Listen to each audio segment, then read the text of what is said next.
ইন্দ্র, তুই অফিসে চলে যাওয়ার পর তোর বউ রোজ আমাকে মারধর করে। আর তোর কানে ইয়ারবাডস লাগানোর জন্য আমি রামুকে বলেছিলাম যাতে বৌমা কিছু বুঝতে না পারে। সাবধানে যে অফিসে। প্লিজ ইন্দ্র, তুমি আজকে অফিস যেও না।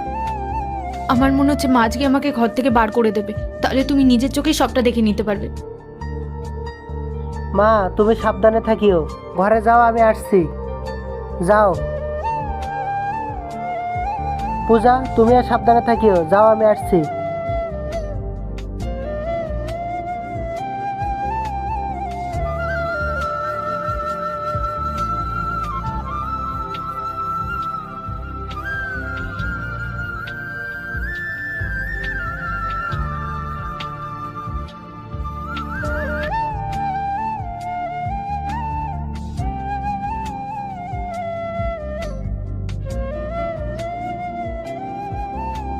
এবার প্ল্যানটাকে কাজে লাগানো যাক।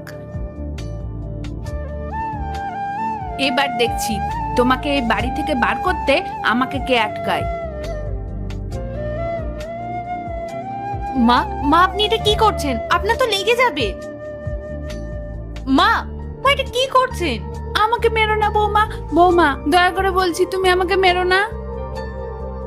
মা, মা আপনি এসব কি কথা বলছেন? আমি আপনাকে কখন মারলাম? আপনি তো নিজেই দেওয়ালে মাথা ঢুকছিলেন। প্লিজ মা, উঠে দাঁড়ান মা।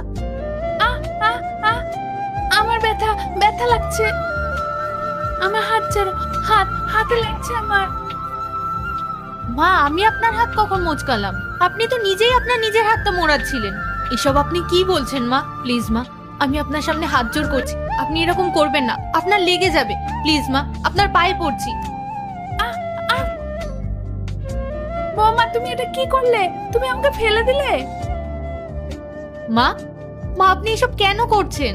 দেখুন, আমি আপনার সামনে হাত জোড় করে বলছি, প্লিজ আপনি এসব নাটকগুলো বন্ধ করুন, আপনার লেগে যাবে। বৌমা আমার তো বয়স হয়েছে, আমি কি কখনো নিজেকে ব্যথা দিতে পারি? তুমি কেন করছো আমার সাথে এসব? এসব কি হচ্ছে আমার বাড়িতে? একদিকে আমার মা আর একদিকে আমার বউ। কে সত্যি বলছে কে মিথ্যা বলছে কি করে জানবো? দেখ রামু, আমি তোকে এখানে এই কারণেই ডেকেছি, কারণ আমি জানি না আমার বাড়িতে কি চলছে। আর তুই বিগত 2 বছর থেকে আমাদের বাড়িতে কাজ করছিস, তুই সবটা জানিস। সত্যি করে বল কি হয়েছে, আর এরপর কি হয় দেখতে চাইলে পার্ট 2 লিখে কমেন্ট করো।